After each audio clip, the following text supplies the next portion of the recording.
A figura lendária que a história consagrou como Ricardo Coração de Leão veio ao mundo em 8 de setembro de 1157, provavelmente no Palácio de Beaumont, em Oxford, uma das residências reais da dinastia angevina na Inglaterra do século XII. Seu nascimento ocorreu em um momento crucial para a família real, marcada por conquistas e conflitos que moldariam seu destino. Seu pai, Henrique II, nascido em 1133, já havia consolidado o controle sobre vastos territórios franceses herdados de Guilherme, o Conquistador, incluindo o Ducado da Normandia e o Condado de Maine, além de porções estratégicas do norte da França. Porém, sua ascensão ao trono inglês só se concretizou em 1154, após anos de disputa com seu primo, o rei Estevão, pela coroa da Inglaterra e do país de Gales. A morte de Estevão, 3 anos antes do nascimento de Ricardo, pôs fim a uma longa guerra civil, unificando finalmente esses domínios sob o comando de Henrique. Mas a ambição da família não terminava aí. Sua mãe, Leonor da Aquitânia, era uma mulher de personalidade forte e influência inegável. Antes de se casar com Henrique em 1154, ela havia sido esposa de Luís VII, rei da França, de quem se divorciou para levar consigo o vasto e rico ducado da Aquitânia no sudoeste francês. Esse casamento não apenas expandiu os domínios angevinos como também transformou a dinastia em uma potência que se estendia de um lado ao outro do Canal da Mancha, dominando não só a Inglaterra e o país de Gales, mas também grande parte do norte e do oeste da França. Foi nesse contexto de poder e ambição que Ricardo nasceu, herdeiro de uma linhagem que ficaria conhecida como os Plantagenetas, nome derivado de uma planta símbolo usada pelo avô de Henrique II. Crescer nesse ambiente significava viver entre dois mundos. Enquanto Henrique II reinava sobre a Inglaterra e exercia soberania sobre o país de Gales, seus domínios na França, herdados ou conquistados, faziam dele um dos nobres mais poderosos do reino francês, embora tecnicamente vassalo da coroa francesa. Uma situação paradoxal, ao mesmo tempo em que juravam lealdade aos reis da França como duques da Normandia, os Plantagenetas disputavam com eles a hegemonia política e militar em todo o território. Para complicar ainda mais, durante a juventude de Ricardo, Henrique II estendeu sua influência até a Irlanda, criando um império que abrangia desde as terras celtas até as planícies francesas. No entanto, poucos apostariam que o jovem Ricardo um dia herdaria esse vasto legado. Afinal, ele tinha um irmão mais velho, Henrique o Jovem, nomeado em homenagem ao pai, além de 2 irmãos mais novos, Godofredo e João, e 3 irmãs, Matilde, Leonor e Joana, cujas vidas se entrelaçariam com a sua de maneiras decisivas. Como era comum na época, a educação dos filhos reais ficou a cargo de Leonor, que delegou parte dessa responsabilidade a uma ama chamada Diviana, cuja dedicação seria posteriormente recompensada por Ricardo com uma generosa pensão. Os registros sobre sua infância são escassos, mas tudo indica que sua formação seguiu o padrão esperado para um príncipe: treinamento militar rigoroso, domínio avançado do latim e uma paixão notável por poesia e música. Curiosamente, cronistas muçulmanos mais tarde mencionariam seu interesse pela cultura árabe, embora não se saiba se isso refletia um conhecimento prévio ou se era uma forma de enaltecer sua abertura intelectual em um mundo marcado por conflitos religiosos. A vida adulta de Ricardo estaria profundamente ligada à França, e esse vínculo começou cedo. Em junho de 1172, com apenas 14 anos, foi formalmente investido como Duque da Aquitânia. Mas o título veio acompanhado de tensões. No ano seguinte, ele se viu envolvido na primeira de uma série de guerras familiares, quando Leonor e seus filhos se aliaram a Luís VII contra Henrique II. Durante esse levante, Ricardo foi armado cavaleiro pelo próprio rei francês. No verão de 1173, participou de sua primeira batalha significativa na Normandia. Pouco depois, Henrique II ofereceu-lhe o controle total de importantes castelos franceses e metade das rendas da Aquitânia, um gesto que, a princípio, Ricardo rejeitou. O conflito tomou um rumo decisivo em novembro de 1173, quando Leonor foi capturada por Henrique II. A resistência continuou por meses até que, em 1174, o filho mais velho, Henrique o Jovem, e Luís VII optaram por negociar a paz. Ricardo, que já demonstrava uma independência surpreendente para sua idade, só se submeteu em setembro daquele ano. Embora os termos do acordo beneficiassem os filhos, Leonor permaneceu prisioneira do marido por anos, servindo como garantia contra novas rebeliões. Impressionado com a determinação do segundo filho, Henrique II não viu a revolta como uma traição irreparável. Pelo contrário, Após o conflito, concedeu a Ricardo o comando de parte das forças militares da Aquitânia, com a missão de pacificar qualquer focos de resistência na região. Foi sua primeira experiência real de poder, e entre 1175 e o final da década de 1180, ele se dedicou a consolidar a autoridade plantageneta no sul da França.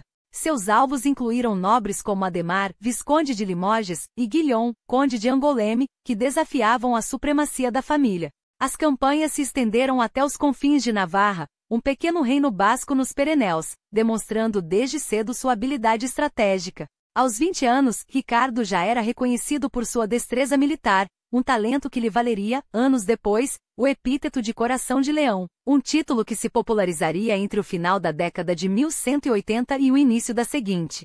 As crônicas da época, escritas por contemporâneos ou por aqueles que conviveram com ele, começavam a delinear o retrato de um líder que combinava força bruta com uma inteligência afiada, traços que o tornariam uma das figuras mais fascinantes de sua era. Crônicas da época, redigidas por nomes como Ralph de Coggeshall e Benedito de Peterborough, pintam um retrato físico de Ricardo que por si só, já o distinguia entre seus pares. Com uma estatura que ultrapassava os 6 pés, uma altura excepcional para os padrões do século XII, sua presença imponente era acentuada por cabelos ruivo-dourados e uma tez pálida, traços que combinados à sua reputação marcial, alimentavam uma aura quase mítica. Não era apenas a aparência que o definia, mas uma personalidade forjada na guerra, um homem que cultivava a imagem de guerreiro invencível, cercado por trovadores e poetas que cantavam seus feitos, mas também marcado por uma natureza impetuosa, onde o orgulho e a ambição muitas vezes ofuscavam a prudência. Seu casamento, tardio e estrategicamente negociado, uniu-o a Berengária, filha primogênita de Sancho VI de Navarra, uma aliança que, apesar de não gerar herdeiros, reforçou laços políticos. A ausência de descendência aliada a alusões contemporâneas sobre sua vida privada, levou historiadores modernos a especularem sobre sua sexualidade, com teorias que vão da homossexualidade à bissexualidade. No entanto, as fontes da época permanecem ambíguas, deixando a questão envolta em mistério, enquanto o próprio Ricardo seguia adiante, indiferente aos rumores que seu legado viria a suscitar séculos depois. Os anos finais da década de 1170 e início da seguinte testemunharam uma reconciliação aparente entre Ricardo e Henrique II, apesar das cicatrizes deixadas pela rebelião de 1176 a 1177. Juntos, pai e filho empreenderam campanhas até o norte da Espanha, consolidando as fronteiras meridionais de Aquitânia. Mas a mão de Ricardo, quando caía sobre os rebeldes, era implacável. Castelos arrasados, terras devastadas e uma repressão tão feroz que até mesmo os padrões de uma era acostumada à guerra a julgavam excessiva. Como registrou o trovador Bertrand de Borne, com uma mistura de admiração e advertência, ele os persegue, toma suas fortalezas, quebra e queima tudo ao seu redor. A resistência inevitavelmente explodiu em revoltas, primeiro na Gasconha, depois em Le Mans.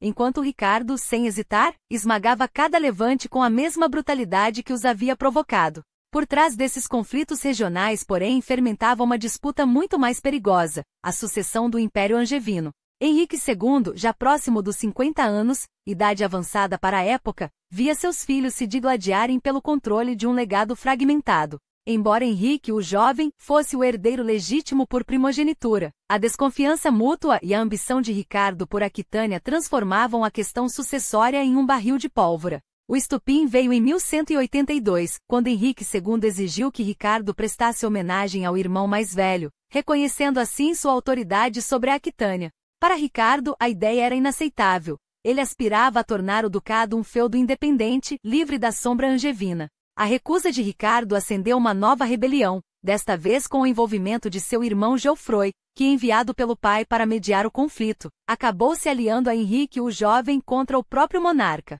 Mas o destino interveio de forma cruel. Em 11 de junho de 1183, Henrique o Jovem sucumbiu à disenteria durante mais um levante contra o pai, deixando Ricardo como herdeiro direto dos domínios angevinos da Inglaterra a grande parte da França. A morte de Geoffroy, 3 anos depois, em circunstâncias obscuras durante um torneio, deveria ter simplificado a equação. No entanto, Henrique II, agora envelhecido e desconfiado, voltou suas atenções para o filho mais novo, João, a quem desejava legar Aquitânia, enquanto Ricardo herdaria o restante. A recusa de Ricardo em ceder foi categórica. Para ele, Aquitânia não era apenas um território, mas uma extensão de si mesmo, conquistada e defendida com sangue. Foi essa intransigência que o levou, em 1187, a uma aliança ousada e traição familiar com Felipe II da França, então um jovem monarca de apenas 22 anos, mas já astuto o suficiente para explorar as fraturas da dinastia Plantageneta. A campanha conjunta de Ricardo e Felipe contra Henrique II, em 1189, foi rápida e devastadora. Derrotado e doente, Henrique II, segundo relatos, amaldiçoou o filho antes de morrer, em 6 de julho daquele ano. Com a coroa finalmente ao seu alcance, Ricardo agiu com a velocidade de um estrategista nato. Em menos de um mês foi investido como Duque da Normandia e em setembro, coroado rei da Inglaterra, embora seu reinado na ilha fosse pouco mais que uma formalidade, dado seu desdém pelo território. Após 15 anos de guerras fratricidas, o Império Angevino parecia, enfim, estabilizado. Restava apenas um rival, João, cuja ambição era inversamente proporcional à sua influência. Mas o destino, mais uma vez, tinha outros planos. Enquanto Ricardo consolidava seu poder, um chamado ecoava do Oriente. Os Estados Cruzados, esmagados pelas forças de Saladino, clamavam por ajuda. As cruzadas que há quase um século arrastavam a Europa para a Terra Santa, ofereciam agora a Ricardo não apenas uma missão divina, mas a chance de forjar um legado além das disputas dinásticas. Jerusalém, perdida para os muçulmanos em 1187, aguardava. E o leão, finalmente livre das correntes familiares, preparava-se para rugir em terras distantes. O equilíbrio dos séculos desmoronava.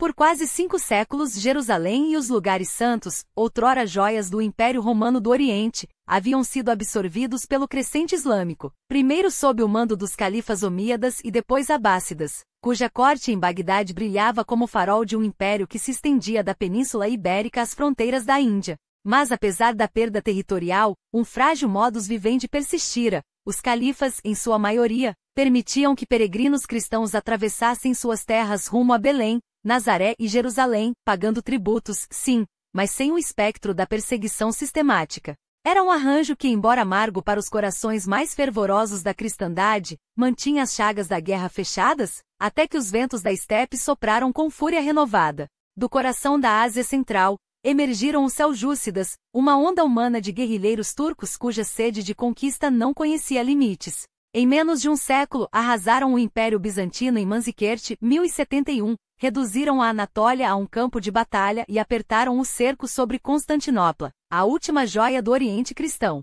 Pior, fecharam as rotas de peregrinação, transformando a jornada aos lugares santos em um martírio ou em uma missão impossível. Quando o imperador Aleixo Comneno, com a espada nas costas, suplicou ajuda ao Ocidente em 1095, não pedia esmolas, clamava por espadas. E o Papa Urbano II, com a eloquência de um profeta e a astúcia de um estadista, transformou aquele desespero em um grito de guerra. Deus o quer! O brado ecoou por Clermont, inflamando multidões. Em meses, uma maré humana se pôs em movimento. Camponeses que vendiam suas terras por um punhado de moedas, cavaleiros que bordavam cruzes em seus mantos, bispos que prometiam a remissão dos pecados aos que morressem em batalha. Era a primeira cruzada e, contra todas as probabilidades, aquela hoste desorganizada, mas movida por uma fé inquebrantável, esmagou os exércitos muçulmanos, em 1099, e rompeu pelos portões de Jerusalém. O sangue correu pelas ruas da Cidade Santa, e quando a poeira baixou, um reino franco se erguia onde Cristo havia caminhado. O sonho se tornará realidade. Por décadas, os estados cruzados floresceram como oásis de latim em um mar de árabe. O reino de Jerusalém, o condado de Trípoli, o principado de Antioquia. Mas o Oriente, como uma fera adormecida, apenas aguardava o momento de despertar. Em 1144, a queda de Edessa, o primeiro domínio cruzado a ruir, sacudiu a Europa. Luís VII da França e Conrado III da Germânia marcharam para o Oriente na Segunda Cruzada, mas seus exércitos, minados pela desunião e pela arrogância, voltaram com as mãos vazias. A trégua que se seguiu foi apenas o silêncio antes da tempestade. Então veio ele, Yusuf ibn Ayyub, o curdo de Takrit, cujo nome seria sinônimo de terror e respeito. Saladino não era um conquistador qualquer. Era um estrategista que tecia alianças como fios de seda, unindo o Egito Fatime das Sírias erguidas sob uma única bandeira. Quando suas hostes cercaram os cruzados em Atim, em julho de 1187, o sol escaldante e a sede foram suas armas tanto quanto as espadas. Os exércitos francos, liderados por Guy de Lusignan, caíram como trigo sob a foice. E em outubro daquele ano Jerusalém, a joia reconquistada com tanto sangue, voltou às mãos muçulmanas. O Ocidente estremeceu. Não era mais uma questão de peregrinos ou de honra abstrata. Os últimos redutos cruzados, Tiro, Trípoli, Antioquia, tremiam como velas ao vento. Se não agissem agora, a presença cristã no Oriente seria apagada para sempre. Ricardo, ainda príncipe da Aquitânia, já jurara partir quando as notícias de Atin chegaram à Europa. Seu pai, Henrique II, moribundo, fizera o mesmo. E quando Felipe Augusto da França aderiu à causa, o destino estava selado. A Terceira Cruzada não seria um empreendimento de sonhadores, mas uma máquina de guerra forjada pelos reis mais poderosos da cristandade. Coroados os preparativos, o leão não poupou esforços. Uma guerra santa exigia ouro tanto quanto aço, e Ricardo espremeu seus domínios como um vinicultor espreme uvas, o saladin tite, um dízimo imposto por Henrique II e levado às últimas consequências, arrancou fortunas dos nobres e do clero. Bispos relutantes viram seus cofres esvaziados. Abadias ricas foram convidadas a contribuir. Na Inglaterra, na Normandia, na Aquitânia, cada moeda de prata era uma seta a mais no arco de Deus. Enquanto isso, homens de confiança eram nomeados para governar em sua ausência. Mas aqui, Ricardo cometeu seu primeiro erro de cálculo. Ao passar por cima de João, seu irmão ambicioso, e confiar a William Longchamp, um clérigo de mão de ferro, a regência da Inglaterra, plantou a semente da traição.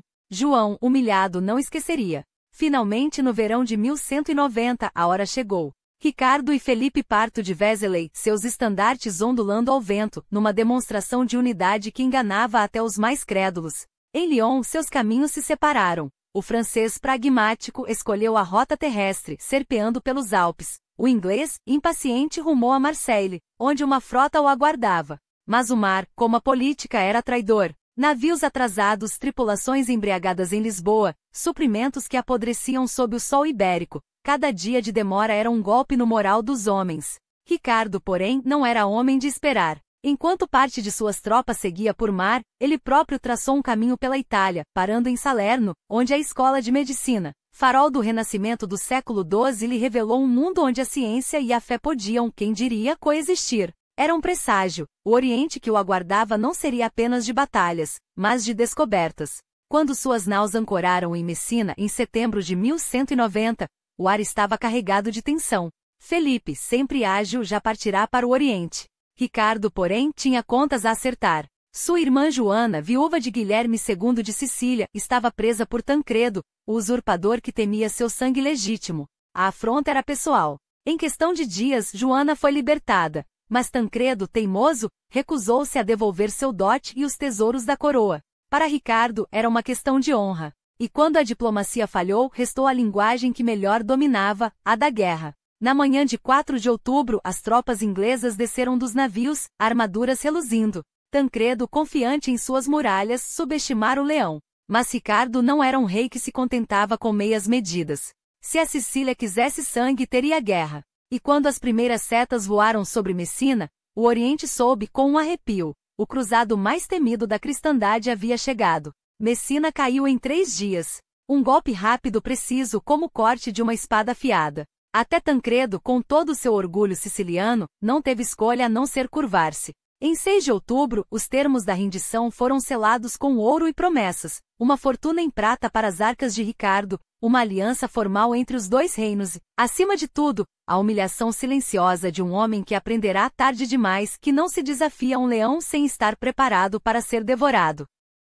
Mas a guerra não era o único jogo em curso. Enquanto os tesouros da Sicília eram contados e os tratados assinados, navios partiram rumo à Espanha, carregando uma missão igualmente crucial: trazer Berengária de Navarra, a noiva prometida de Ricardo, à ilha onde o destino dos dois finalmente se encontraria. O inverno de 1190 deveria ter sido de celebração, um casamento real, uma união que fortaleceria laços entre Navarra e Aquitânia, tecendo outra peça no vasto tapete do Império Angevino. Mas o destino, como sempre, tinha seus próprios planos. Quando Ricardo finalmente deixou Messina em abril de 1191, Berengária ainda não havia chegado. Uma ironia cruel. O rei, impaciente por conquista e glória, via-se forçado a esperar pela mulher que deveria coroar seu triunfo. Sua frota, no entanto, não esperaria por ninguém. Mais de 200 navios carregando 17.000 homens, guerreiros, marinheiros, sonhadores e fanáticos, zarpou das águas sicilianas em direção ao Oriente. O mar, porém, não era aliado dos impacientes. No terceiro dia, uma tempestade desceu com fúria divina. As ondas engoliram navios como se fossem brinquedos de madeira, e quando os sobreviventes se reuniram nas proximidades de Creta, a conta era amarga. Dezenas de embarcações perdidas, centenas de homens afogados ou dispersos pelos ventos traidores. Entre os desaparecidos, um golpe particularmente cruel. O navio que transportava não apenas suprimentos, mas a própria Berengária e Joana, irmã de Ricardo. Uma rainha e uma princesa, à mercê das marés e dos homens que ousassem interceptá-las. A buscar por elas não era uma questão de honra, era uma necessidade. Ricardo não deixaria sua noiva e sua irmã como presas de piratas ou da sorte. E assim, enquanto seus capitães reorganizavam a frota, esquadrões foram enviados em todas as direções, vasculhando cada porto, cada baía do Mediterrâneo Oriental. Até que em Limassol, no coração de Chipre, encontraram o que procuravam. Mas Chipre não era um refúgio inocente. Era o reino de Isaac Ducas Comneno, um homem que em sua ambição, havia se autoproclamado imperador, desafiando até mesmo Constantinopla. E agora com a arrogância de quem se julga intocável, ele retinha o navio de Berengária e Joana, como se fossem peças em seu jogo de poder. Um erro que custaria a ele tudo. Quando Ricardo desembarcou em Chipre, em maio de 1191, não veio como suplicante. Veio como juiz. Comneno recusou-se a libertar os navios capturados, a devolver os prisioneiros. A resposta de Ricardo foi imediata e implacável, a espada. Sob o manto da noite, Limassol foi tomada em um assalto tão rápido que quando o sol nasceu, o imperador já fugia, seu tesouro saqueado, seu exército disperso. Nos dias que se seguiram, a ilha inteira caiu como fruta madura. E Chipre, rica em comércio e estratégica como nenhuma outra, tornou-se não apenas uma conquista, mas um trunfo. Foi ali, entre as ruínas do orgulho de Comneno, que Ricardo finalmente casou-se com Berengária. Não em uma catedral suntuosa, mas na modesta capela de São Jorge, em Limassol, onde o eco das preces mal conseguia abafar o rumor das ondas e o tropel dos cavalos dos guerreiros que aguardavam do lado de fora. Uma união selada mais por conveniência do que por paixão. Navarra e Aquitânia deveriam se fundir, o Império Angevino deveria crescer. Mas o destino mais uma vez riria desses planos. Não haveria herdeiros. Não haveria amor. Apenas um casamento de papel, celebrado com banquetes e tochas, enquanto os homens de Ricardo já olhavam além para a Terra Santa, onde a verdadeira batalha os aguardava. E quando, em junho, o rei finalmente pisou em solo sagrado, perto de Acre, não era mais apenas um cruzado. Era um conquistador. Um homem que em menos de um ano havia dobrado a Sicília, tomado Chipre e casado uma rainha. A seu lado, agora, estavam os senhores das Terras Santas Gui de Lusignan, o rei sem coroas, cujo trono em Jerusalém não passava de uma lembrança amarga desde a queda da cidade para Saladino, Conrad de Montferrat, o ambicioso, o desafiante, cujo nome já sussurrava traição e poder. Juntos, eles cercavam Acre há quase 2 anos, um cerco que sangrava homens e esperanças. Até que Ricardo chegou. E com ele, a vitória. Em 4 de julho, as muralhas de Acre caíram. Os defensores exaustos renderam-se em troca de ouro e vidas, uma promessa que Saladino, astuto como sempre, demoraria a cumprir. Foi o suficiente para Felipe da França, doente e cansado, declarar sua missão terminada. Ele voltaria para casa, onde poderia tecer intrigas contra Ricardo enquanto o leão ainda lutava nas areias distantes. Agora o comando era só de Ricardo. E a hora da vingança, próxima. Mas antes de marchar sobre Jerusalém, havia uma conta a acertar. Saladino atrasará o pagamento do resgate pelos prisioneiros de Acre. Milhares de homens, agora um fardo logístico, um risco. E assim em agosto, sob o sol implacável, Ricardo e seus barões tomaram uma decisão que ecoaria pela eternidade. 3.000 prisioneiros muçulmanos foram executados. Um ato de guerra? Uma crueldade necessária? A história ainda debate. Mas uma coisa era certa, quando Ricardo partiu de Acre, não havia dúvidas no coração de seus homens, nem nos olhos de seus inimigos. O leão não recuaria. E Jerusalém esperava. O caminho para Jafa não seria uma marcha triunfal, mas uma prova de fogo. No dia 22 de agosto, sob o peso das armaduras e à sombra da dúvida, Ricardo partiu rumo ao sul, mantendo seu exército colado à costa como um náufrago se agarra à tábua de salvação. Ali as ondas do Mediterrâneo Oriental traziam mais do que sal e espuma, traziam reforços, suprimentos, a promessa de que a frota cruzada não os abandonaria. Era uma jogada calculada, quase desesperada. Porque adiante, entre as dunas e os olivais, Saladino esperava, não como um espectador, mas como mestre de um jogo mortal. E o encontro viria. Não em uma emboscada noturna, não em um cerco demorado, mas em campo aberto, onde o destino se decide com lâminas e coragem. Em 7 de setembro, nas planícies de Arsuf, os dois titãs finalmente se defrontaram. Saladino, com seus 25.000 homens, ágeis, leves, como o vento do deserto, havia passado dias a fustigar as linhas cristãs, picando como vespas, desgastando a paciência de um exército que, embora menor, carregava o peso de Deus e do aço temperado. 10.000 infantes, 1.500 cavaleiros pesados, a elite da cristandade blindados como torres móveis mas lentos, presos à bagagem que os alimentava e aos poços que os mantinham vivos.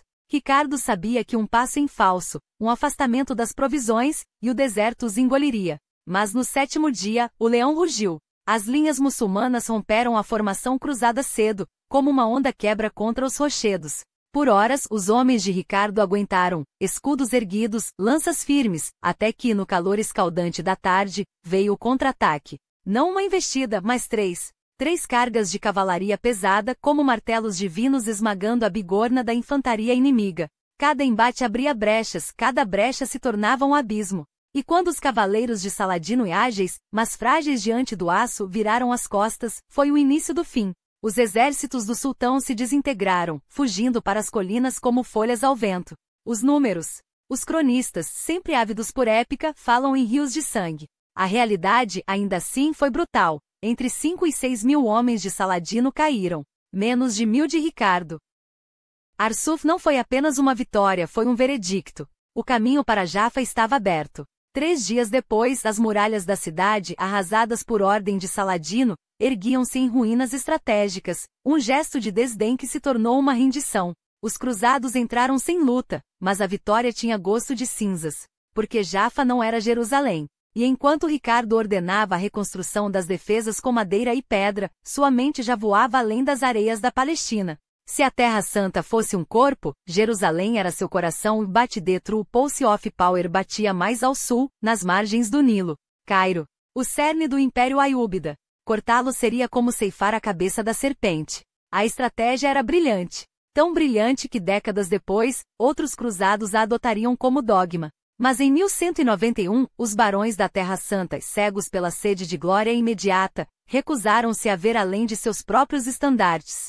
Conrad de Montferrat e seus aliados exigiam Jerusalém agora. E assim o inverno chegou com Ricardo presidiando não uma marcha sobre a Cidade Santa, mas uma série de conquistas menores, castelos, fortalezas, pedaços de terra arrastados à força para o domínio cristão. Até o fim do ano, o balanço era impressionante. Chipre, tomada. A costa da Palestina, de Acre a Jaffa, libertada. O caminho para Jerusalém quase desimpedido. Quase. Porque 1192 chegou com o sopro gélido da realidade. Em 20 de janeiro, Ricardo estava em Ascalão, traçando planos para transformar a cidade em uma faca cravada nas rotas comerciais muçulmanas entre Síria e Egito. Mas onde deveria haver união, havia discórdia. Os cruzados brigavam por ouro, por influência, por cada pedra dos muros a serem reconstruídos. E enquanto os barões se digladiavam, as notícias do Ocidente chegavam como veneno. João, seu irmão, tecia alianças com Felipe da França.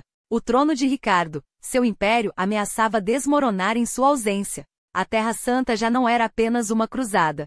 Era um dilema. E quando, na primavera, as disputas em Acre se tornaram insuportáveis, comerciante italiano contra nobre francês, ambição contra ambição, Ricardo viu com clareza cruel. Não havia exércitos unidos, apenas facções. Não havia uma causa, apenas interesses. Mesmo assim, antes de partir, havia contas a acertar. Quem lideraria após sua saída? Conrad de Montferrat, o ambicioso? Ou Guy de Lusignan, o rei fantoche? Ricardo jogou suas peças, em um movimento que misturava política e pragmatismo, vendeu Chipre a Guy por 60.000 bezantes, e com isso tentou garantir um sucessor. Mas o destino, como sempre, tinha outros planos. Em abril, Conrad foi assassinado. 2 punhais nas sombras, um mistério que mancharia a história. Teriam sido sicários de Ricardo? De Saladino? Ou mãos pagas por algum senhor obscuro, movido por vingança ou ambição? Ninguém sabia. Mas o resultado foi caótico. E quando, em julho, Saladino retomou Jaffa, sim, Jaffa, a cidade que Ricardo havia conquistado com sangue, o veredicto foi inevitável: a cruzada estava perdida. Não em batalha, mas em intrigas. Não pela espada, mas pela traição. Restava um último ato. Em 2 de setembro, Ricardo e Saladino, 2 homens que haviam se respeitado até na guerra, selaram uma trégua de 3 anos. Ascalão seria devolvida, mas a costa de Jaffa-Acre permaneceria cristã. Jerusalém? Acesso livre para peregrinos. Não era a vitória que sonhara, mas era um acordo. E para um rei que havia perdido tanto, era o suficiente para partir sem desonra. No dia 9 de outubro, os estandartes de Ricardo Coração de Leão foram arriados pela última vez nas praias do Levante. Jerusalém continuava muçulmana, mas o leão deixava para trás um legado, um reino costeiro reconstruído, um inimigo contido, e a semente de uma estratégia que um dia, outros tentariam colher. Seu caminho de volta, porém, seria tão perigoso quanto a cruzada em si, porque a Europa não era terra de aliados, mas de lobos. E o maior deles estava à sua espera. A notícia da captura do Leão de Inglaterra correu pela Europa como um incêndio em palha seca. Em questão de dias, o imperador Henrique VI, com a pena ainda úmida de tinta, despachava missivas a Felipe Augusto, rei da França, anunciando o golpe com um sorriso velado entre as linhas: o rei inglês está em nossas mãos. Era o troféu que Leopoldo da Áustria, seu aliado e carrasco de Ricardo na estrada de Viena, lhe entregará de bandeja. João sem terra, o irmão traidor, não perdeu tempo. Ao saber do desastre, ajoelhou-se diante de Felipe em Rouen, jurando vassalagem e oferecendo ouro em troca de reconhecimento, um gesto que na sombra dos salões franceses, soava menos como lealdade e mais como a pressa de um homem que já via a coroa ao seu alcance. Mas a igreja não se curvou tão facilmente. Os bispos, com suas mitras pesadas de autoridade divina, ergueram-se como um muro. Um cruzado, argumentavam, era intocável em sua jornada sagrada, protegido por Deus e pelos cânones. As pressões sobre Henrique e Leopoldo tornaram-se insuportáveis. Cartas papais chegaram a Viena, ameaçando excomunhões. Nobres alemães, temerosos de uma maldição que manchasse suas terras, murmuravam contra a prisão do rei. Ricardo, o prisioneiro, transformará-se em um problema político de proporções continentais. As negociações arrastaram-se por semanas, um jogo de xadrez onde cada peça movida custava sangue ou prata. Em Spa, no coração gelado do inverno de 1193, os termos foram finalmente selados, mas não sem que Ricardo, acorrentado em sua cela, tivesse que se defender de acusações grotescas. Abandonou a cruzada, sussurravam seus inimigos. Ele refutou cada palavra com a eloquência de um homem que saboreara a areia do deserto e o aço das batalhas. Ainda assim, a liberdade teve seu preço: 100.000 marcas de prata, uma fortuna capaz de comprar reinos, e a promessa de 50 galeras e 200 cavaleiros anuais para o imperador. Henrique astuto, soube converter aquele resgate em armas para sua própria cruzada nos anos seguintes. Mas o ouro não comprava tempo. Só em fevereiro de 1194, mais de um ano após deixar o Levante, Ricardo pôde finalmente romper as grades de sua prisão. O caminho de volta, no entanto, não era uma estrada de triunfos. Enquanto ele apodrecia em cativeiro, João e Felipe teciam sua teia. Em 1192, o rei francês incitara uma rebelião em Aquitânia, contando com a fraqueza de um trono vazio, mas subestimara os aliados de Ricardo. Sancho de Navarra, cunhado do Leão e senhor dos Bascos, desceu como uma tempestade sobre os rebeldes, esmagando a revolta e saqueando Toulouse em nome da honra familiar. Ninguém toca no que é de meu irmão parece ter sido a mensagem cravada em cada espada. Mesmo na Inglaterra, os barões leais, homens como Hubert Walter, o futuro arcebispo de Canterbury, resistiram às investidas de João, mantendo viva a chama da lealdade em meio à tempestade. Mas nem tudo eram boas novas. Em abril de 1193, Felipe infligira um golpe doloroso. Gisors, a joia estratégica da Normandia, caíra em suas mãos. O castelão, um homem de confiança, entregará as chaves sem luta, convencido de que João logo herdaria o ducado. Era um sinal claro: a traição não era exceção, mas uma praga que se alastrava. Quando Ricardo finalmente pisou em solo inglês, em 13 de março de 1194, o reino não resistiu. João ironicamente estava longe, refugiado na Normandia, onde acreditava que seu futuro seria decidido. O leão não perdeu tempo. Antes de reclamar seu trono, ajoelhou-se nos santuários de Canterbury, Bury St. Edmunds e Glastonbury, como se buscasse não só a bênção divina, mas também um lembrete de que sua luta era justa. Depois marchou sobre Nottingham, o ninho da rebelião de João. As muralhas caíram em 28 de março, sem que uma única flecha fosse disparada em sua direção. A Inglaterra, ao que parecia, ainda era sua, mas a verdadeira guerra esperava além do canal. Em maio, Ricardo embarcou para a Normandia, deixando Hubert Walter como regente. Não voltaria mais à terra que o coroara. Para ele, como para Guilherme, o Conquistador, antes dele, a França era o tabuleiro onde se decidia o destino de um império. E lá João não era mais um inimigo, mas um fantoche queimado. Ao avistar as costas normandas, o irmão traidor correu para se prostrar aos seus pés, chorando perdão. Ricardo, com um gesto que misturava desdém e cálculo, o perdoou. Foste mal aconselhado, disse, como se a ambição de João fosse mera ingenuidade. A partir daquele dia, o irmão mais novo jamais voltaria a conspirar contra ele. A guerra, porém, não terminara, apenas mudará de rosto.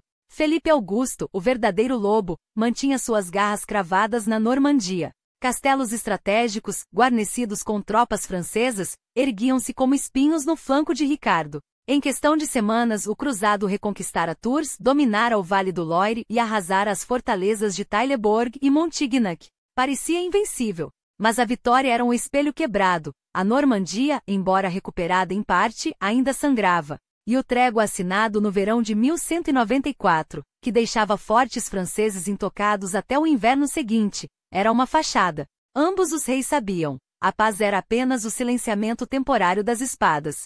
Quando a trégua ruíra, e a guerra explodira de novo em 1195, Ricardo direcionou seu furor para o Beure e Auvergne, terras de fronteira onde cada colina era um campo de batalha. A França central tremia sob seus pés. Mas Felipe, como uma serpente, já se retorcia para o próximo golpe. E Ricardo, o rei que sobrevivera a sarracenos, traidores e masmorras, descobria agora que o verdadeiro cerco não era feito de pedra, mas de tempo, ambição e sangue derramado em solo que se recusava a ser seu para sempre. A monarquia francesa, porém, não era um adversário que se curvasse sem lutar. Até o outono de 1195, Felipe II, com a astúcia que o definia, fingira ceder, oferecendo devolver os territórios de Ricardo arrebatados durante sua ausência na Terra Santa em troca de um pacto matrimonial, a união entre a sobrinha do Leão, Leonor, e o herdeiro francês, Luís. Uma jogada calculada, uma isca envenenada. Ricardo, que conhecia bem o valor das alianças e o peso das traições, viu o acordo desmoronar antes mesmo de ser selado. A guerra, então, prosseguiu como um incêndio que se recusa a apagar. E foi no fogo desse conflito que Ricardo, mais uma vez, provou porque seu nome ecoava com terror. Até janeiro de 1196, Felipe, acossado pelas vitórias inglesas, viu-se obrigado a assinar o Tratado de Louviers, um documento que, em tinta e pergaminho, devolvia ao Leão quase tudo que a França lhe roubara, exceto pela Vichy, aquela faixa de terra ao noroeste, e alguns castelos fronteiriços. Uma trégua frágil, um suspiro entre dois golpes. A paz em solo central era ilusória. As brasas da discórdia ardiam em outros cantos do reino, prontas para reacender a qualquer momento. Mas 1196 traria uma virada ainda mais sombria. Felipe, como um tecelão de sombras, urdiu uma nova coligação, uma teia de aço e ambição que se estendia dos condados baixos às costas da Bretanha. Os condes de Flandres, Ponthieu e Bolonha uniram suas forças às do Ducado Bretão e, juntos como lobos famintos, começaram a estrangular as rotas de suprimento de Ricardo no Canal da Mancha. Cada navio interceptado, cada carga confiscada era um golpe no flanco do Império Angevino. O Leão, porém, não era presa fácil. Para quebrar o cerco, Ricardo desviou suas legiões para a Bretanha em meados daquele ano. Mas até mesmo os reveses para ele eram degraus. Com um golpe de mestre, impôs um embargo esmagador sobre Flandres, asfixiando sua economia, e em seguida ofereceu a Baldwin, conde traidor, uma aliança tão vantajosa que o homem não teve escolha senão se ajoelhar. De um dia para o outro, o mesmo Baldwin que bloqueava os navios de Ricardo agora marchava sobre Artois, arrasando vilas francesas em seu nome, e como troféu, arrebatava Douai, joia estratégica no coração do norte da França. E então, como se o destino quisesse coroar sua genialidade, um grupo de príncipes germânicos surgiu com uma proposta que faria tremer a Europa: elevar Otto, seu sobrinho, filho de Matilde e Henrique de Baviera, ao trono do Sacro Império Romano-Germânico. Um xeque-mate diplomático. Enquanto Felipe se debatia em suas alianças frágeis, Ricardo tecia um legado que transcendia fronteiras. Os anos de 1197 e 1198 foram um turbilhão de triunfos, mas o tempo, esse inimigo silencioso, já afiava sua lâmina. No outono de 1198, com a trégua esgotada, Ricardo voltou seus olhos para Vestin, aquela espinha cravada perto de Paris. Felipe, pressionado por Flandres ao nordeste e pelo próprio Leão a oeste, esteve 2 vezes à beira da captura, uma delas quase afogado em pânico, enquanto seus homens recuavam em desordem. Quando a poeira baixou, a Vestin era novamente angevina. Cada pedra, cada rio, cada fortificação que Ricardo reconquistara era um grito de que a França não era intocável. E foi ali, naqueles campos reconquistados, que ele ergueu Chantal-Gaillard, uma fortaleza tão imponente que até hoje seus muros desafiam o tempo. 95 quilômetros a noroeste de Paris. Uma obra-prima de guerra, um símbolo de que mesmo em paz, Ricardo pensava como um general. Paralelamente, Portsmouth, seu porto vital na Inglaterra, recebia investimentos que o transformariam no pulmão logístico de um império. Eram atos raros de governo em um reinado forjado no sangue, não em decretos. Em janeiro de 1199, os 2 reis, o Leão e a Serpente, encontrarão-se sob a mediação do Papa Inocêncio III. Um acordo de 5 anos foi selado, uma trégua que prometia estabilidade. Ironias do destino. Foi nesse intervalo de calma que a morte veio buscar Ricardo. Aos 41 anos, em 26 de março de 1199, uma besta mal lançada por um arqueiro nas muralhas de Chalos-Chabrol, um castelo insignificante. Um motim regional perfurou seu ombro. A gangrena implacável fez o resto. Em 6 de abril, o rei que desafiara impérios sucumbiu a uma ferida podre. Seu corpo foi levado a Fontevraude, onde repousa até hoje sob pedra fria. João, seu irmão, o homem que Ricardo uma vez chamara de o pior traidor que já respirou, herdou a coroa. E com ela a ruína. Em 1200, o Tratado de Legoulet confirmou João em suas terras francesas, mas ao preço de se curvar a Felipe como suzerano. Uma humilhação, uma fratura, e o início do fim. O que Ricardo conquistara com espada e engenho, João perderia com incompetência. A França, lenta mas inexoravelmente, começou a devorar o Império Angevino. Um processo que levaria séculos para se completar, até que em meados do século XVI, o último vestígio daqueles domínios fosse engolido pelo reino dos Valois. Até mesmo além-mar, as vitórias de Ricardo revelaram-se efêmeras. As cruzadas que se seguiram, algumas gloriosas, como a tomada de Constantinopla em 1204, que ergueu um império latino nos Balcãs, outras desesperadas, como as investidas contra o Egito, chave estratégica que o próprio Ricardo vislumbrou em 1191, conseguiram, quando muito, adiar o inevitável. A Sexta Cruzada, em 1229, finalmente reconquistou Jerusalém, apenas para vê-la cair novamente em mãos muçulmanas 15 anos depois. Trípoli, em 1289. Acre, em 1291, um século após Ricardo ter pisado naquelas areias. O sonho cruzado se apagava. E no entanto, sem Ricardo, teria durado sequer isso? Foi ele quem, em 2 anos de campanha no Oriente, freou o avanço de Saladino, quem devolveu esperança a reinos cristãos à beira do colapso. Quem, pela primeira vez em quase um século, fez a cruz tremular não em retirada, mas em conquista. Estranho, que um reinado de apenas 10 anos, metade dos quais passado em terras estrangeiras, entre a Sicília, Chipre, a Terra Santa e a Alemanha, tenha gravado seu nome tão fundo na história. Mais estranho ainda que um homem que mal governou mas sempre guerreou, tenha se tornado lenda. Talvez porque em um mundo de reis medíocres, Ricardo foi o único que ousou ser herói.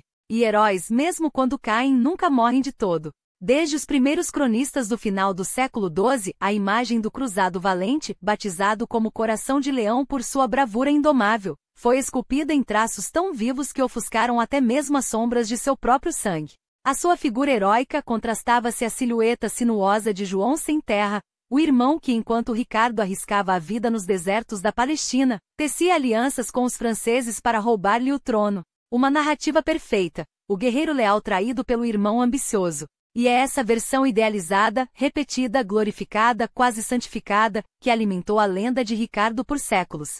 Mas a história, quando escavada além do mito, revela fissuras nesse retrato. Os historiadores modernos, armados com o ceticismo que o tempo confere, não poupam críticas ao reinado de Ricardo. E a primeira delas é inegável: ele governou com a espada, não com a pena. Sua vida foi uma sucessão de batalhas, primeiro contra o próprio pai, Henrique II, nas revoltas familiares das décadas de 1170 e 1180. depois na epopeia das Cruzadas e, por fim, na guerra sem trégua contra Felipe Augusto da França, um conflito que poderia ter sido evitado com um pouco menos de orgulho e um pouco mais de pragmatismo. Sim, é verdade que em sua ausência inimigos usurparam suas terras. Mas também é verdade que Ricardo poderia ter selado a paz com Felipe anos antes de 1199, se não insistisse em reter cada castelo, cada palmo de terra na Normandia como se fossem pedaços de sua própria honra. E o que restou desse reinado além das cicatrizes de guerra? Alguns castelos ou fortalezas erguidas para a defesa, não para a glória da arquitetura.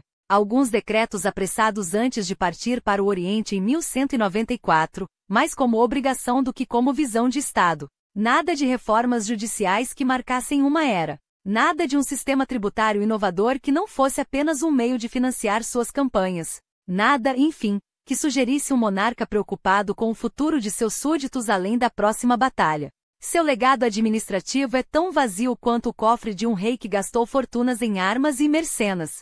E, no entanto, seria justo reduzir Ricardo a um mero aventureiro com coroa? Aqui a história exige nuances. Afinal, o que se esperava de um rei no século XII senão que brandisse a espada em nome de Deus e de seu povo? A guerra não era um capricho, mas um dever sagrado, e nesse quesito poucos o cumpriram com tanta maestria. Quando chegou à Terra Santa, os Estados Cruzados estavam à beira do colapso, esmagados pelo avanço de Saladino. Quando partiu, em 1192, o que restava do reino de Jerusalém respirava aliviado, com suas fronteiras expandidas e sua sobrevivência garantida por mais um século. Nesse sentido, seu maior exagero histórico é também sua maior verdade. Ele foi, de fato, o cruzado mais bem-sucedido em quase um século.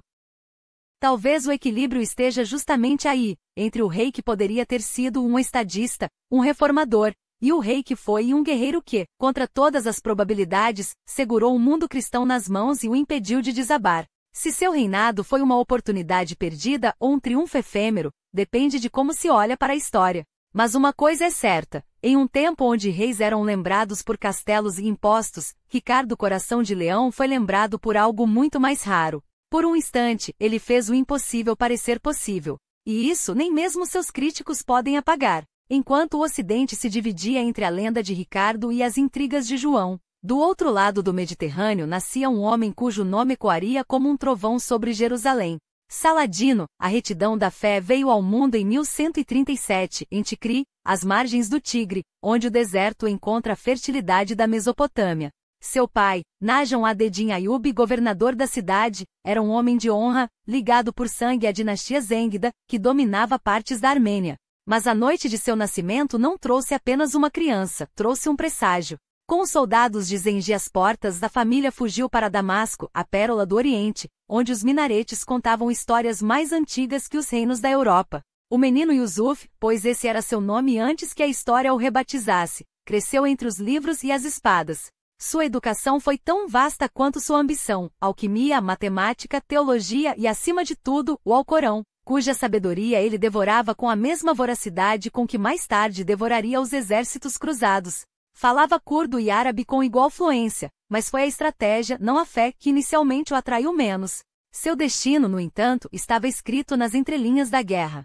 Sob a tutela de seu tio, Assad ad-Din Shirkuh, um comandante temido em Damasco, o jovem Saladino aprendeu que a paz no Oriente não era um direito, mas um privilégio conquistado à custa de sangue. Porque o mundo que ele herdou estava em chamas. Desde o primeiro grito de Deus o quer. No final do século XI, os cristãos da Europa haviam cravado suas bandeiras no coração do Islã, o Principado de Antioquia, o Condado de Trípoli, o Reino de Jerusalém, todos erguidos sobre terras que para os muçulmanos eram sagradas. A resposta não poderia ser senão uma, a unificação. E foi nesse caldeirão de fé e fogo que Saladino forjou seu nome. O Islã, dividido entre califados sunitas e xiitas, entre os seljúcidas da Anatólia e os fatímidas do Egito, precisava de um líder. E ele, o curdo de Tikri, seria aquele que reuniria as peças dispersas do império, não por nascença, mas por força de vontade. Porque enquanto a Europa se desgarrava em feudos e traições, o Oriente assistia ao nascimento de um homem que entendia algo simples: a guerra não se ganha apenas com espadas, mas com a lealdade daqueles que as impunham. E Saladino, mais que qualquer outro, soube como transformar inimigos em aliados e sonhos em impérios. Mas o destino não se escreve com traições, escreve-se com audácia. E foi assim, em 1163, que o tabuleiro do poder no Oriente se movimentou com uma jogada ousada. Shalvar, o vizir do califa Fatímida al-Adid, expulso do Egito por seu rival Durgão, não se curvou à derrota. Em vez disso, voltou-se para o único homem capaz de devolver-lhe o trono, Nur ad-Din, o Leão de Damasco. O preço? Uma aliança contra os cruzados. E foi então que a história chamou Saladino ao palco. Com apenas 26 anos, o jovem curdo acompanhou o general Shirkuh numa campanha que não era apenas uma batalha por território, era um teste de lealdade, estratégia e visão. O Egito, fraco e dividido, tornou-se o campo de prova onde o futuro seria forjado. Shalvar, reinstalado como vizir, logo percebeu que havia trocado um mestre por outro. Shirkuh não retiraria suas tropas, nem mesmo diante de 30.000 dinares. O Egito, outrora terra dos xiitas fatímidas, agora sentia o peso dos sunitas zêngidas. E Saladino, embora ainda uma sombra do que viria a ser, já aprendia a lição mais valiosa. O poder não se mantém com ouro, mas com a capacidade de impor a própria vontade. A traição, porém, é uma moeda de duas faces. Shalvar, sentindo-se enganado, fez o impensável. Aliou-se ao rei cristão de Jerusalém, Amalrico, e juntos, cercaram Shirkuh em Bilbês, enquanto Nur ad-Din, em resposta, esmagava as forças cruzadas em Arim e capturava Raimundo III de Trípoli. Saladino, ainda um comandante secundário, observava, mas não por muito tempo. A guerra pelo Egito era um jogo de xadrez onde cada peça movida ecoava em Damasco e Jerusalém. Em 1166, Shirkuh e Saladino retornaram, e Shalvar, mais uma vez, clamou por Amalrico. O rei cruzado, com sua frota dominando o Mediterrâneo, chegou primeiro a Cairo. A batalha de Al-Babin foi sangrenta e inconclusiva, mas reveladora. Saladino, à frente da ala direita, provou que não recuaria. Quando Shirkuh e suas tropas tentaram escapar por Alexandria, bloqueados pela armada de Amalrico, não houve vitória, apenas um armistício. Ambos os lados se retiraram, deixando Shalvar no poder, Amalrico com um aliado frágil ao sul, e Saladino com uma lição. A paciência é a arma do estrategista. Mas Amalrico cometeu o erro que selaria o destino dos cruzados. Em 1168, em vez de cultivar a aliança com o Egito Fatímida, invadiu. Bilbês foi saqueada, seus habitantes massacrados. Shalvar, desesperado, voltou-se novamente para Nur ad-Din. Shirkuh marchou sobre o Egito e Amalrico, pressionado em duas frentes, recuou para Jerusalém. Quando Shirkuh entrou em Cairo sem resistência, o califa al-Adid não hesitou. Shalvar, o traidor, foi executado. O Egito, agora, era de Shirkuh, até que a morte o levou, após um banquete excessivo, em 1169. E então, o momento decisivo. Saladino, um sunita em terra xiita, um estrangeiro entre fatímidas, um general sob o comando de dois senhores, Nur ad-Din e al-Adid, foi escolhido como novo vizir. Alguns dizem que al-Adid o viu como um fantoche, outros que subestimaram sua ambição. Mas Saladino não era homem de ser controlado. Ele agiu, reformou o governo, esmagou conspirações, incluindo uma tentativa de assassinato orquestrada por amirs fatímidas, e dominou uma revolta de 50.000 soldados africanos que se opunham à sua autoridade. Não bastasse, impôs a lei sunita, fundou madraças para as escolas Maliki e Shafi'i, e teceu uma rede de lealdades que transformou o Egito de um reino dividido em uma fortaleza unificada. Quando os cruzados e bizantinos tentaram invadir Damieta em 1169, suas forças, reforçadas por Nur ad-Din, os repeliram com fogo e aço. Amalrico compreendeu tarde demais. A união da Síria e do Egito sob um único comando era uma sentença de morte para os estados cruzados. Mas Saladino já olhava além. Não bastava defender, era preciso conquistar, e o primeiro passo havia sido dado. O Oriente agora tinha um novo mestre. Com o Egito agora sob seu domínio inabalável, Saladino não perdeu tempo. Se antes ele se contentara em defender, agora era a hora de atacar o coração do poder cruzado no Levante, o reino de Jerusalém. Em 1170, suas forças sitiaram Darum, uma fortaleza estratégica na Palestina moderna. Quando o rei Amalrico marchou em socorro da cidade, Saladino, com a astúcia que o definiria, evitou confronto direto. Em vez disso, virou suas lâminas contra Gaza, saqueando parte da cidade e mantendo os francos em constante tensão, sem nunca permitir que seu exército fosse arrastado para uma batalha campal que pudesse esgotar suas forças. Mas o destino lhe reservava uma oportunidade ainda maior. No verão de 1171, o último califa fatímida xiita, al-Adid, adoeceu e morreu, deixando o Egito à mercê de quem ousasse tomá-lo. Saladino agiu com precisão cirúrgica. Em um golpe audacioso, realinhou o país sob a autoridade do califado abássida sunita de Bagdá, enterrando para sempre o legado xiita dos Fatímidas. O Egito, agora, não era mais um reino dividido. Era a base de um império nascente, e Saladino, seu arquiteto. Para coroar sua vitória, batizou sua dinastia com o nome de seu pai, Aiúbe. Os Aiúbidas estavam prestes a escrever seu nome na história com sangue e glória. Mas o ambicioso sultão não se deteve. Em 25 de setembro daquele mesmo ano, uniu forças mais uma vez a Nur ad-Din, seu antigo mestre, em uma campanha coordenada contra os cruzados. Enquanto as tropas zêngidas avançavam do norte da Síria, Saladino descia do sudoeste, com um único objetivo: esmagar as fortificações francas em Caraque e Montreal. Caraque caiu em questão de dias sob os golpes dos zêngidas, mas Montreal resistia. Foi então que a notícia chegou: os cruzados conspiravam contra ele em seu próprio Egito. Saladino não hesitou. Abandonou o cerco e voltou apressado para esmagar a rebelião em seu nascedouro, deixando Nur ad-Din sozinho para terminar o que haviam começado. A traição, no entanto, não viria apenas dos francos.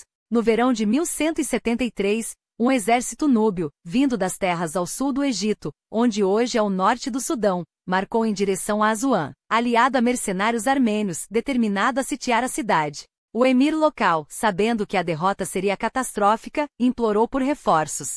Saladino respondeu enviando seu irmão, Turan-Shah, à frente de um contingente letal. Os núbios, ao avistarem as bandeiras aiúbidas, recuaram, só para retornarem meses depois, igualmente repelidos. Desta vez, porém, Saladino não se contentou com a defesa. Avançou para o sul, arrasando a cidade de Ibrahim em uma demonstração de força que selou o domínio aiúbida sobre a região. Para celebrar, enviou a Nur ad-Din um presente digno de um imperador: 60.000 dinares, joias reluzentes e um elefante, símbolo de um poder que agora se estendia além das areias do deserto. Mas sua mente jamais se afastava dos cruzados. Enquanto suas caravanas seguiam para Damasco, suas tropas queimavam colheitas e aldeias no Levante, não para conquistar castelos, mas para asfixiar a economia franca. Seu alvo não eram apenas as pedras das fortalezas, mas os beduínos muçulmanos que serviam de guias aos invasores europeus, traidores que mereciam o mesmo fogo que consumia os campos. A estratégia era clara: deixar os cruzados cegos, famintos e isolados. Então, em 9 de agosto de 1173, um golpe pessoal abalou seu espírito. Seu pai, Aiúbe, morreu em um acidente a cavalo. Por anos, o velho guerreiro havia sido seu conselheiro, sua âncora. Mas Saladino não era homem de se render à dor. Transformou o luto em combustível. Em 1174, ordenou que seu irmão Turan-Shah conquistasse o Iêmen, e Aden, o porto estratégico, caiu em suas mãos. Pouco depois, proclamou-se sultão do Egito, o primeiro de uma dinastia que moldaria o destino da região por décadas. Mas o poder, como ele bem sabia, atraía inveja. Nur ad-Din, outrora seu mentor, agora o via como uma ameaça. Planejava marchar sobre o Egito para reconquistá-lo, mas a morte o alcançou primeiro. Em 15 de maio de 1174, o grande Zêngida faleceu em Damasco, deixando o império fraturado nas mãos de um herdeiro de 11 anos, As-Salih Ismail. A Síria mergulhou no caos, emires brigavam por influência, cidades se rebelavam, e o jovem sultão não passava de uma marionete nas mãos de Gumutigem, o ambicioso emir de Mossul. Saladino viu sua chance. Escreveu a As-Salih uma carta transbordando luto pela perda de Nur ad-Din, jurando lealdade e prometendo ser uma espada contra seus inimigos. Mas suas palavras escondiam um cálculo frio. A Síria, outrora terra de seu mestre, agora estava à mercê de homens fracos. Se ele esperasse pelo chamado do jovem sultão, poderia tomar Damasco sem derramar sangue aiúbida, evitando o pecado de trair um aliado muçulmano. Se agisse por conta própria, porém, arriscava ser visto como um usurpador. Até que em agosto de 1174, o destino lhe estendeu a mão. O emir de Damasco, ameaçado por Gumutigem, suplicou por sua ajuda. Saladino não precisou de mais convites. Com apenas 700 cavaleiros, cruzou a fronteira síria, passando por Al-Qarak até Bosra. Em seu rastro, uma multidão se juntava a ele: beduínos, emires, soldados, todos temerosos do jugo de Gumutigem. Em 23 de novembro, adentrou Damasco, onde descansou na casa que pertencera a seu pai. No dia seguinte, marchou até a cidadela. O comandante da guarnição, Rayyan, recusou-se a abrir os portões. Saladino não discutiu. Ordenou a seu irmão Izz ad-Din que sitiasse a fortaleza. 4 dias depois, as pesadas portas em formato de coração se abriram. O sultão Aiúbida entrou triunfante, enquanto os nobres de Damasco ajoelhavam-se para prestar homenagem. A Síria, peça por peça, começava a cair em suas mãos. E o Império Cruzado, sem saber, já ouvia os passos de sua destruição se aproximando. Os habitantes de Damasco, reconhecendo sua autoridade logo que um governador Aiúbida foi instalado, viram em Saladino não um conquistador, mas um libertador. E ele, sem perder tempo, deixou a cidade aos cuidados de seu irmão Izz-ad-Din e partiu para consolidar o que Nur ad-Din havia unido, e que após sua morte, desmoronara em caos e disputas mesquinhas. Hama caiu sem resistência. Ons, porém, era outra história. Sua cidadela, erguida como um punho de pedra sobre a planície, prometeu sangue. Saladino, astuto, poupou suas forças. Seu alvo era Alepo. Era 30 de dezembro quando as tropas do sultão cercaram a cidade onde o jovem rei As-Salih, herdeiro dos Zêngidas, tremia atrás de seus muros. Sabendo que sua presença sozinha poderia virar o jogo, o menino deixou o palácio e com voz trêmula, suplicou aos defensores que não se rendessem. Ele não é um libertador, gritava, é um usurpador. Mas as palavras de um garoto pouco pesavam diante do nome de Saladino, um nome que já ecoava como sinônimo de justiça nos mercados de Damasco e nas mesquitas do Cairo. Enquanto os portões de Alepo resistiam, Saif ad-Din, emir de Mossul, marchou em socorro da cidade. Os exércitos se encontraram nos chifres de Hamat, um campo de batalha onde o destino da Síria seria decidido não pela espada, mas pela vontade dos homens. E então veio a traição. Gumutigem, o governante de Alepo, paralisado pelo medo da ascensão Aiúbida, recorreu ao único recurso que lhe restava, os assassinos. Desde 1090, a seita ismaelita de Hassan e Sabba espalhava terror com suas lâminas silenciosas, eliminando reis e califas que ousavam desafiar sua doutrina. Seu líder, Rashid ad-Din Sinan, odiava Saladino. O sultão, afinal, havia traído a causa xiita ao tomar o Cairo dos Fatímidas, submeter o califa Al-Adid e erguer a bandeira sunita sobre o Nilo. Na noite de 11 de maio de 1175, 13 sombras infiltraram-se no acampamento de Saladino. Se não fosse pela vigilância de Nazi al-Din Komutkin, um de seus generais, o sultão teria morrido antes do amanhecer. Um assassino caiu sob o aço de um guarda. Os demais fugiram como ratos quando o acampamento acordou em alarme. Saladino, ileso, soube então que seus inimigos não lutariam apenas com exércitos, lutariam com veneno, com facas nas costas, com a covardia daqueles que temem a luz. Mas o sultão não tinha tempo para vinganças. Notícias urgentes chegavam do oeste. Raimundo de Trípoli reunia suas hostes às margens do Nar al-Kabir, um rio que serpenteava até o Mediterrâneo, estratégico demais para ser ignorado. Saladino virou suas forças para Ons, mas a sorte mais uma vez conspirava contra ele. Saif ad-Din, primo de Gumutigem, enviará reforços para guarnecer a cidade. O cerco foi abandonado. E enquanto o sultão recuava, seus adversários em Síria e no Jazira teciam uma teia de mentiras. Saladino traiu seu senhor. Guerra contra os seus próprios irmãos de fé. A propaganda corria como fogo em palha seca. Ele respondeu não com palavras, mas com ações. Em Rama ao norte, uma força cruzada desembarcara confiante em sua superioridade. Ao ouvir que Saladino marchava contra eles, recuaram sem sequer desembainhar as espadas. O sultão sorriu. Uma vitória sem sangue, declarou, abre os corações dos homens melhor do que 1000 batalhas. Sua reputação, manchada pelas acusações dos Zêngidas, era agora lavada pelo medo dos francos. E com esse impulso voltou a Ons. Desta vez não houve clemência. Março de 1175 marcou o fim da resistência. A cidadela, tida como inexpugnável, foi tomada em um banho de sangue. Saif ad-Din, senhor dos Zêngidas e o homem mais poderoso da região depois de Nur ad-Din, sentiu o chão tremer sob seus pés. A Síria, que ele considerava seu feudo hereditário, escorregava entre os dedos de um egípcio ambicioso. A raiva o cegou. Reuniu um exército colossal em Mossul e Alepo, jurando expulsar Saladino de volta ao deserto. Ou ele se retira para o Egito, vociferou, ou morre aqui. Saladino, cercado em Rama, sabia que não podia vencer pela força bruta. Propôs um acordo. Cessaria sua expansão ao norte se os Zêngidas reconhecessem suas conquistas. Saif ad-Din riu.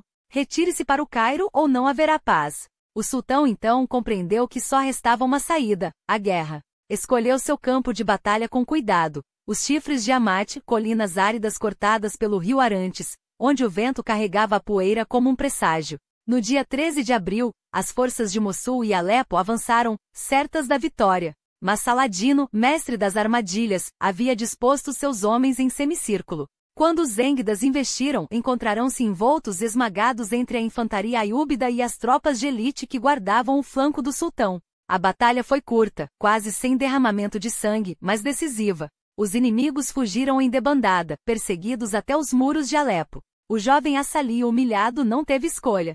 Reconheceu Saladino como senhor de Damasco, 11 Rama, além das cidades ao sul de Alepo, arrebatadas na perseguição. E o sultão, agora no auge de seu poder, fez mais do que aceitar a rendição. Apagou o nome de Assali das moedas, das preces e dos éditos. Em seu lugar, cunhou seu próprio rosto, ordenou que seu nome fosse invocado nas mesquitas e proclamou-se, sem meias palavras, rei. O califado abássida de Bagdá, observando de longe, selou o destino. Saladino era agora o sultão do Egito e da Síria. Mas os chifres de Amat não foram o fim.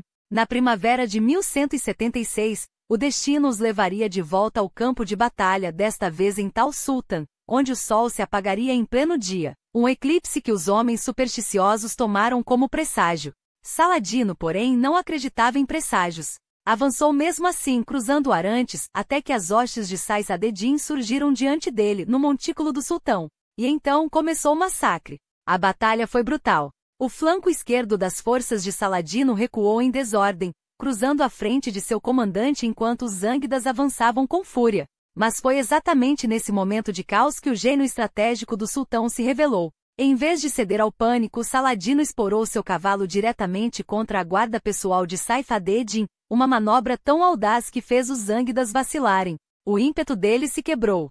Saif ad-Din mal escapou da captura, enquanto seus oficiais, surpreendidos pela virada repentina, foram feitos prisioneiros em massa. Quando o exército zângida se desfez em retirada apavorada, os aiúbidas colheram os despojos. Cavalos de guerra com selas de ouro, armaduras damasquinadas, joias que brilhavam como brasas ao sol. Mas Saladino não guardou nada para si. Distribuiu tudo entre os soldados zângidas capturados e então os libertou. Um gesto calculado, não era clemência, era estratégia. Cada homem que voltava para Saif ad-Din levava consigo a semente da dúvida: por que lutar contra um homem que nos trata melhor do que nosso próprio senhor? Com essa vitória sangrenta nas costas, Saladino avançou para o norte, implacável. Chegou às portas de Alepo e encontrou-as fechadas como um desafio. Não importava. Se a cidade resistia, ele arrasaria tudo ao seu redor. Manbij caiu em poucos dias, suas muralhas reduzidas a escombros fumegantes. Mas o destino, sempre à espreita, quase o alcançou dentro da própria tenda. Um assassino, um Achachin, esgueirou-se até ele com uma adaga, mirando sua garganta. O aço bateu contra o metal. Saladino ainda vestia sua cota de malha. Agarrando o pulso do atacante, derrubou-o com um rugido, esmagando-lhe a traqueia antes que os guardas o acabassem. O sangue no chão era um aviso. Os assassinos de Sinan, esconderijos nas montanhas de Nozária, não o deixariam viver em paz. E Saladino não era homem de esperar pela morte. Em 21 de junho, Azai se rendeu sem resistência. Agora, com seu exército intacto, ele cerrou o cerco sobre Alepo. A cidade aguentou, mas seus defensores sabiam. Era questão de tempo.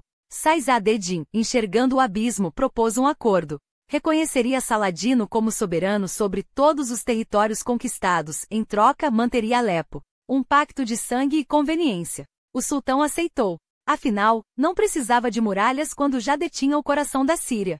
E para selar a aliança, até devolveu Azais ao jovem rei al-Malik, irmão de Saif ad-Din. Magnanimidade? Não. Era o tabuleiro sendo rearrumado para a jogada final. Mas a paz era uma ilusão. Enquanto Saladino consolidava seu poder, os assassinos de Rashid ad-Din Sinan observavam das sombras, donos de 9 fortalezas inexpugnáveis nas montanhas. Seus métodos, mortes silenciosas, venenos, facas na escuridão, tinham dado origem à própria palavra assassino.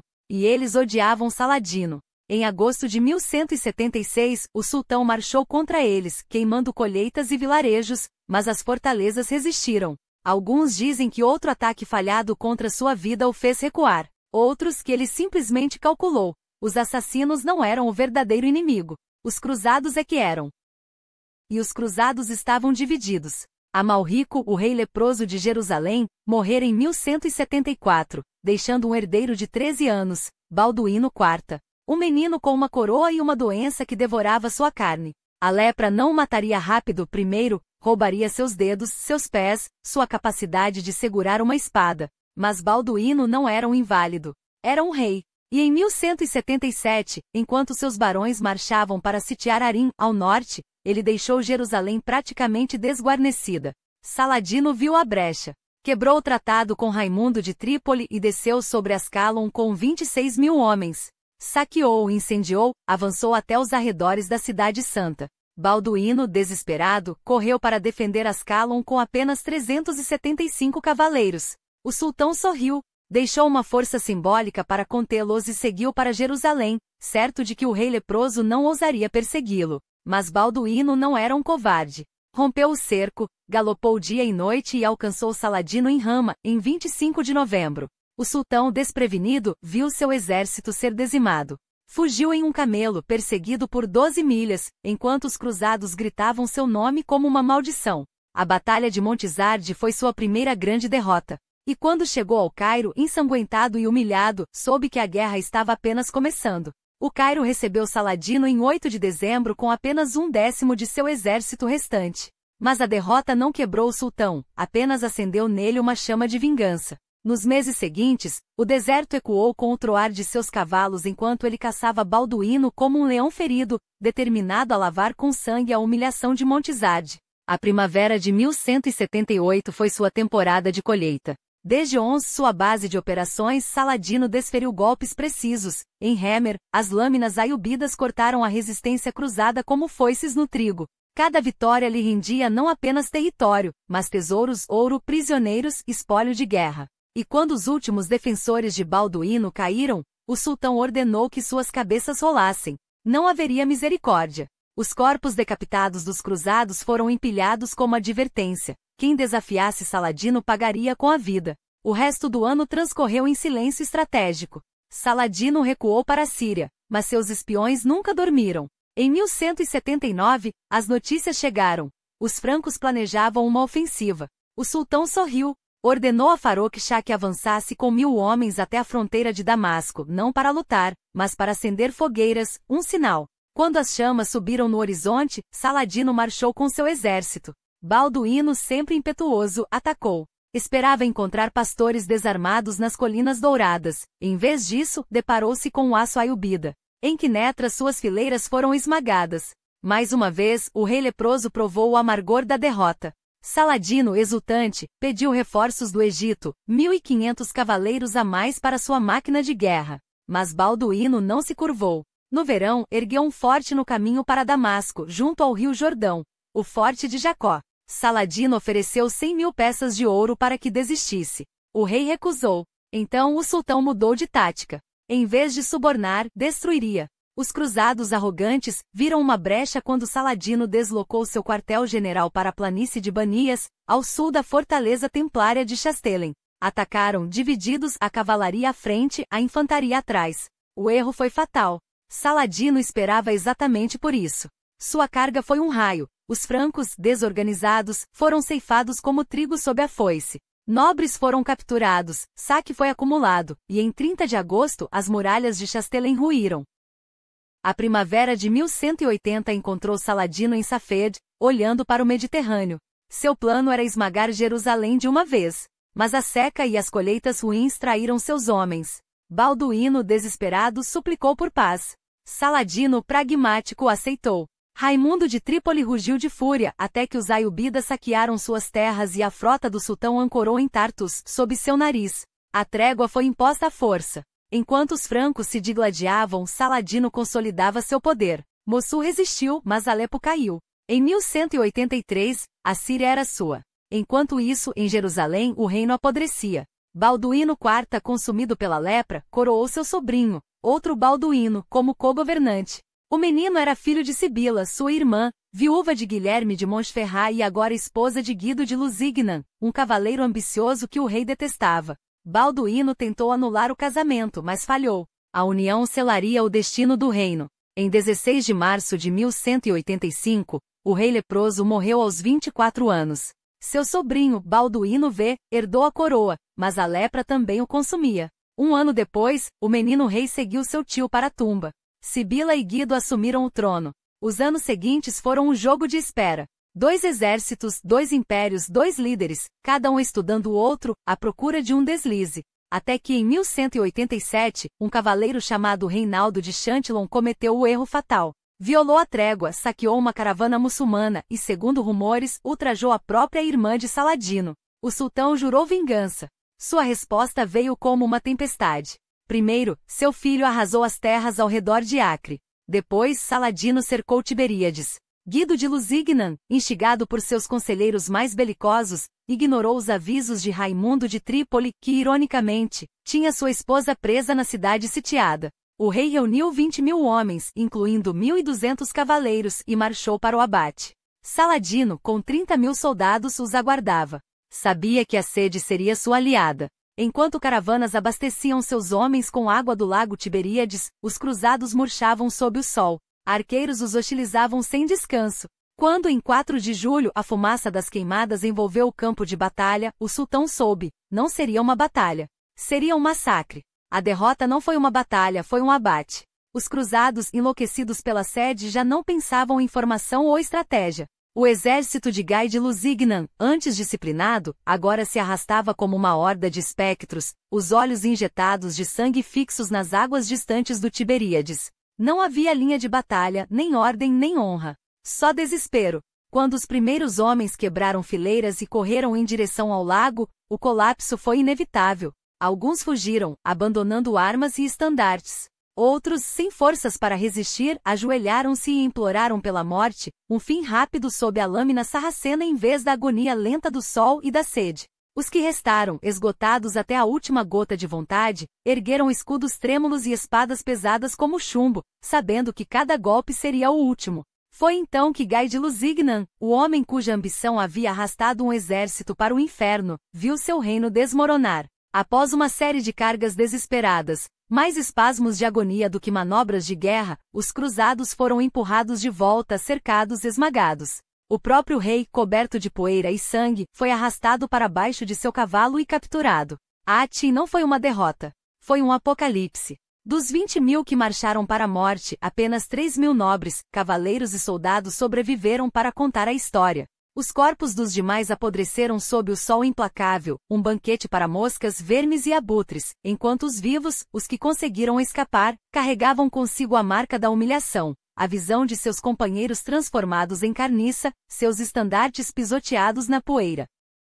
Quando Gai de Lusignan e Reinaldo de Châtillon, junto com os últimos nobres do reino, foram levados à tenda de Saladino, o sultão ofereceu ao rei um copo de água gelada, um gesto de clemência, um sinal de que sua vida seria poupada. Mas Gai, em um ato de arrogância ou lealdade suicida, passou o copo a Reinaldo.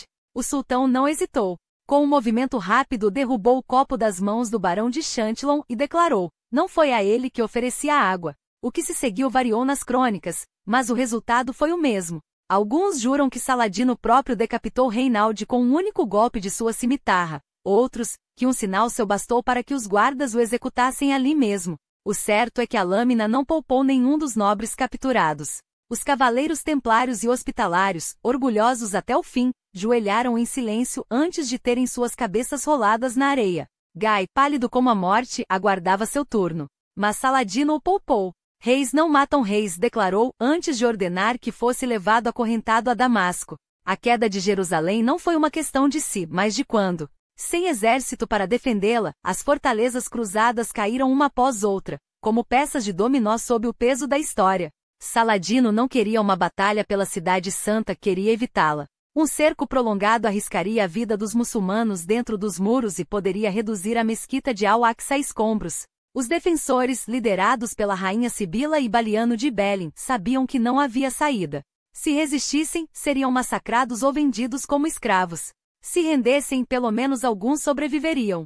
Os termos foram brutais, mas inevitáveis. Cada cristão que pudesse pagar um resgate teria permissão para deixar Jerusalém. O resto seria propriedade de Saladino. O ouro e a prata arrecadados salvaram menos de 18.000 almas. Os outros 12.000 homens, mulheres, crianças, foram acorrentados e levados para os mercados de escravos do Oriente. Os que escaparam, uma procissão de derrotados, arrastaram-se até Tiro, o último reduto cristão na Terra Santa. A notícia da queda de Jerusalém ecoou pela Europa como um trovão. Dizem que o Papa Urbano III caiu morto ao ouvir a nova. Seu sucessor, Gregório VIII, declarou que a queda era um castigo pelos pecados da cristandade e que Deus exigia vingança. O chamado à cruzada ressoou pelos reinos. Frederico Barba Ruiva, o imperador do Sacro Império, levantou um exército e marchou através da Anatólia, só para afundar nas águas de um rio traidor, arrastado pela correnteza enquanto seu cavalo escorregava nas pedras. Na Inglaterra, Ricardo Coração de Leão, o novo rei, não hesitou. Tomou a cruz e partiu, unindo forças com Felipe Augusto da França. Enquanto isso, Guy de Lusignan, libertado por Saladino em 1187, voltou a Tiro e reuniu o que restava de seus homens. Por 2 anos, o cerco a Acre se arrastou em um impasse sangrento, até que em junho de 1191, a frota de Ricardo ancorou na costa, trazendo consigo 17.000 homens e a promessa de vitória. O rei inglês não veio para negociar, veio para esmagar. Com ele trouxe engenhos de cerco pré-fabricados, torres de madeira e arietes, erguidos como dedos de um gigante pronto a arrancar os muros de Acre. Saladino respondeu com fogo grego, jorrando chamas que devoraram as máquinas de guerra e reduziram a cinzas os sonhos de conquista. Ricardo, porém, não era homem de desistir. Ofereceu ouro a seus soldados por cada pedra que arrancassem da base de uma torre. Pouco a pouco, a estrutura desabou. E quando a brecha se abriu, os cruzados irromperam como uma enxurrada, tomando a cidade em julho de 1191. 3.000 prisioneiros muçulmanos foram capturados, e Ricardo, em um gesto que ecoaria como um aviso, ordenou sua execução quando Saladino hesitou em libertar nobres cristãos. O sultão retaliou da mesma moeda. A guerra não tinha mais regras. Só sangue. Mas Jerusalém ainda estava além do alcance. Ricardo sabia que sem o porto de Jafa, qualquer avanço seria suicídio. Em agosto de 1191, seu exército marchou ao longo da costa, abastecido pelos navios que o seguiam como sombras. Paravam ao meio-dia, quando o sol queimava como um castigo divino, e descansavam onde havia água. Saladino os perseguia como um lobo farejando a presas exaustas, atacando a retaguarda com flechas e escaramuças. Até que em 7 de setembro, a armadilha foi armada. Os muçulmanos cercaram os cruzados, uma chuva de setas caindo como granizo provocando, incitando. Ricardo manteve a disciplina. Não quebrem a formação, rugiu. Mas os hospitalários, impacientes, não obedeceram. Lançaram-se contra as linhas sarracenas, e Saladino, sorrindo, jogou mais homens na briga. Foi então que Ricardo desferiu seu golpe. A cavalaria pesada, mantida em reserva, irrompeu como um martelo, esmagando o flanco muçulmano. O exército de Saladino desmoronou. Arsu foi mais uma vitória para as crônicas, e Jafa, a chave para Jerusalém, caiu em seguida. Mas o sonho esbarrou na realidade. Os líderes cruzados dividiram-se. Uns queriam atacar o Egito, forçar Saladino a negociar a entrega de Jerusalém. Outros, arremeter diretamente contra a Cidade Santa. As linhas de suprimento esticavam-se como fios prestes a arrebentar. E quando o exército cristão finalmente avistou os muros de Jerusalém, a exaustão e a discórdia os forçaram a recuar. Nunca mais estariam tão perto. Saladino, humilhado, tentou retomar Jafa e foi repelido novamente. Ambos os lados finalmente reconheceram a verdade. Nenhuma vitória seria definitiva. O Tratado de Jafa selou uma trégua de 3 anos. Os cristãos poderiam visitar Jerusalém como peregrinos desarmados. Ricardo, sem glória suficiente para justificar sua permanência, partiu em outubro de 1192. A Terceira Cruzada terminou não com um triunfo, mas com um suspiro. Saladino manteve o que conquistara. E os reis da Europa mais uma vez voltaram para casa, deixando para trás um reino em frangalhos e a certeza de que a guerra, cedo ou tarde, voltaria. Saladino, porém, não partiu com as mãos vazias. Manteve a maior parte de suas conquistas sobre os cristãos, e acima de tudo, conservou Jerusalém. Mas o destino não lhe concederia muito mais tempo. Menos de 6 meses após a partida de Ricardo, uma febre o abateu. Em 4 de março de 1193, o sultão expirou em Damasco, não como um rei rodeado de ouro, mas como um homem que havia distribuído quase toda sua fortuna aos pobres. Tão generoso foi em vida que na hora da morte, não restou sequer o suficiente para custear seu próprio enterro. Ainda assim, seu corpo foi depositado em um mausoléu na mesquita dos Omeiadas, onde repousa até hoje o monumento à grandeza de quem ergueu um império a partir do nada. Em poucas décadas, Saladino transformou-se de um obscuro comandante curdo no mais poderoso líder do mundo islâmico, se não do mundo inteiro, até o surgimento de Gengis Khan. Sem ele, os cruzados poderiam ter avançado ainda mais sobre a Terra Santa, esmagando os reinos muçulmanos divididos. E sem a unificação do Egito e da Síria sob seu cetro, dificilmente o Oriente Médio teria uma força capaz de resistir à tempestade mongol que se avizinhava. Seu legado é tão profundo que sua águia, o estandarte que o acompanhou em batalha, ainda ondula na bandeira do Egito e nos brasões de nações como Iraque, Somalilândia e Iêmen. Mais que um símbolo, é a prova de que seu nome nunca foi esquecido. No entanto, seria ingênuo pintá-lo como um santo. As cruzadas foram um banho de sangue onde ambos os lados cometeram horrores indescritíveis. Saladino não foi exceção. Mas isso não apaga seu gênio. Estrategista implacável, líder carismático e administrador hábil, foi ele mais que qualquer outro quem quebrou o avanço cristão e garantiu que Jerusalém permanecesse nas mãos dos fiéis. Séculos depois, seu nome ainda ressoa, reverenciado por muçulmanos, respeitado por cristãos, estudado por historiadores. Um colosso da Idade Média, cuja sombra se estende até nossos dias. Resta a pergunta: foi mero oportunista aproveitando-se da fraqueza dos Estados Cruzados para reconquistar Jerusalém?